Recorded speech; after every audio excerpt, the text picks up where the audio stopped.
오늘 말씀드릴 내용은요. 최근 이제 뮤직하우에 대해서 여러분들 많이 들어보셨을 것 같습니다. 그 음악에 대한 어떤 이제 저작권을 가지고 거기서 나오는 이 저작권 사용료 그것에 투자를 하는 것이죠.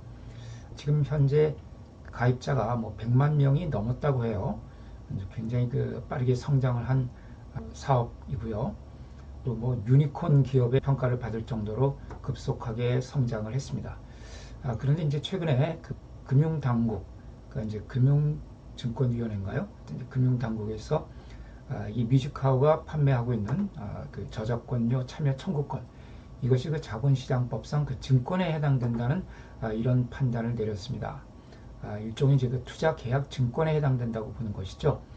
이런 이제 판단을 받게 되면 자본 금융법에 의해서 상당한 제약을 받게 되거든요. 이런 부분이 지금 현재 문제가 되고 있는데, 이 뮤직하우의 사업 구조를 한번 제가 간단하게 설명을 드릴게요. 이제 먼저 이 저작권을 보유하고 있는 사람들이 있죠. 저작권자, 주로 이제 작사자와 작곡자가 되겠죠. 뭐 일부 또 편곡자들도 있고요. 이제 이 사람들이 그 해당 각각의 음악에 대해서 저작권을 보유하고 있는 저작 재산권자들입니다. 그런데 이제 그 뮤직하우가 설립한 뮤직하우 에셋이라는 회사가 있습니다. 뮤직하우 에셋. 이 뮤직하우 에셋에서 이 저작권자들의 저작권을 양도를 받습니다. 사오는 것이죠. 다만 사오는데 그 이제 신탁조건부 양도라고 해서 그 사온 저작권을 그 한국음악저작권협회에 신탁하는 것을 조건으로 해서, 이런 조건이 아니면은 그 한국음악저작권협회에서는 이제 그 양도에 동의를 해주지 않습니다. 지금 대부분의 한국 음악, 대중음악들은 전부 저작재산권이 한국음악저작권협회에 신탁되어 있거든요. 이제 그래서 이 저작권자들이 저작재산권을 양도하기 위해서는 한국음악저작권협회의 동의를 받아야 되는데, 음악저작권협회에서는 그 양도받는 사람도 역시 신탁을 한다는 것을 이제 조건으로 해서 그 양도에 동의를 합니다. 그래서 이렇게 뮤직하우 에셋에서 이 저작재산권자로부터 이 저작재산권을 양도를 받아서 이제 그것을 다시 한국음악저작권협회에 신탁을 하게 됩니다. 그러면 이 음악 저작물을 한국음악저작권협회에서 관리를 하겠죠. 뭐 전송이라든가 또 노래방이라든가 이런데 그 사용 허락을 해주고 이제 그 사용료를 받게 되는데, 그 사용료를 이 뮤직하우 에셋에다가 이제 지급을 해주게 되겠죠. 그러니까 뮤직하우 에셋은 그 양도받은 저작재산권을 한국음악저작권협회에 신탁을 하고, 그러면 음악저작권협회에서 그 음악 저작물을 운용을 해서 이제 사용료를 지급을 받게 되면, 그 사용료는 뭐 방송국으로부터 받는 것도 있고 노래방으로부터 받는 것도 있고 또는 멜론이라든가 이런 이제 그 음악 사이트로부터 받는 것들도 있고, 아주 그냥 다양한 이제 곳에 그 음악 저작물을 사용하도록 해주고, 그로 인해서 그 사용료를 받게 되고, 이제 그 받은 사용료 중에 한국음악저작권협회는 이제 일정 수수료, 관리 수수료라고 하죠. 관리 수수료를 제외하고 나머지를 그 저작재산권자, 즉 뮤직하우 에셋에다가 지급을 하게 됩니다.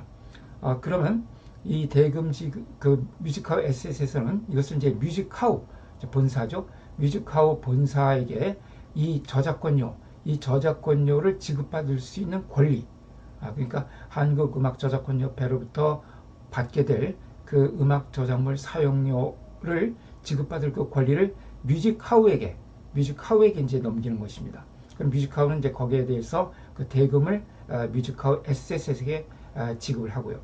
그럼 뮤직하우가 갖게 된 것은 음악 저작물에 대한 저작재산권은 전부 뮤직하우 에셋이 갖고 있는 거고요. 뮤직하우는 무엇을 갖게 되냐면은 그 음악 저작물의 운용으로부터 나오는 그 사용료에 대한 이제 지급 청구권, 일종의 그 참여권을 이제 갖는 것이죠.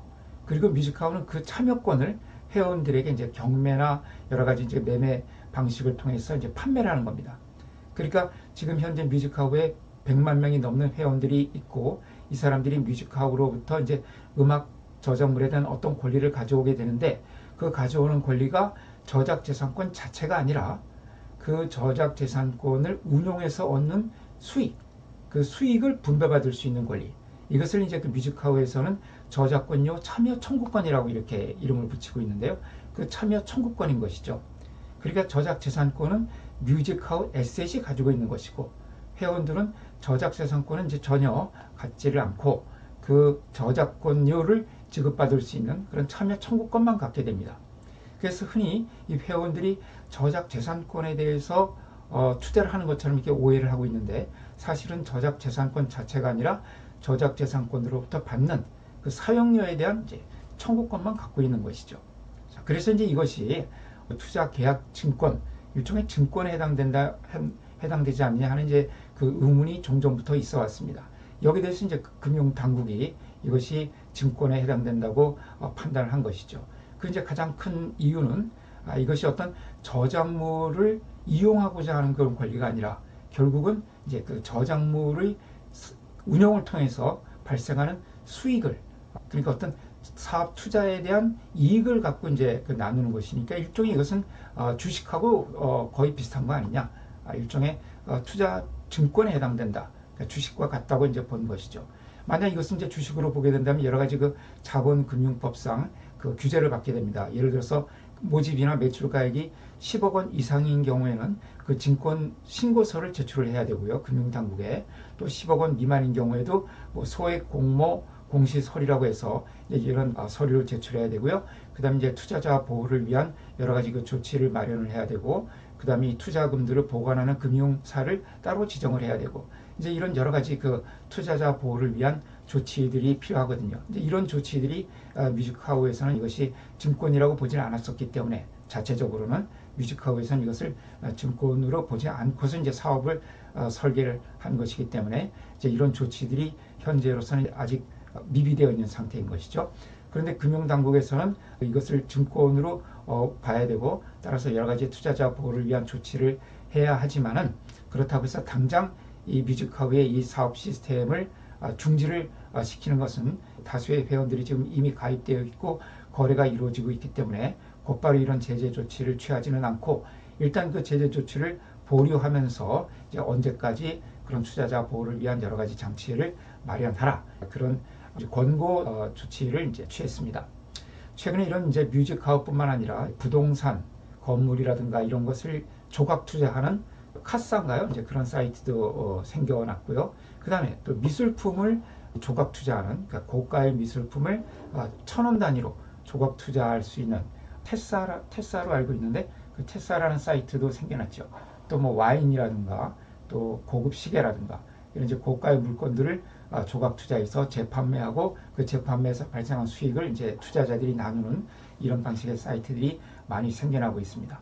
이런 사이트들 모두 하여튼 이런 최근에 있었던 뮤직하우 사례에 비추어서 이것이 증권성이 있는지 없는지를 한번 확인해 보는 그런 절차가 앞으로 상당히 필요할 것 같습니다.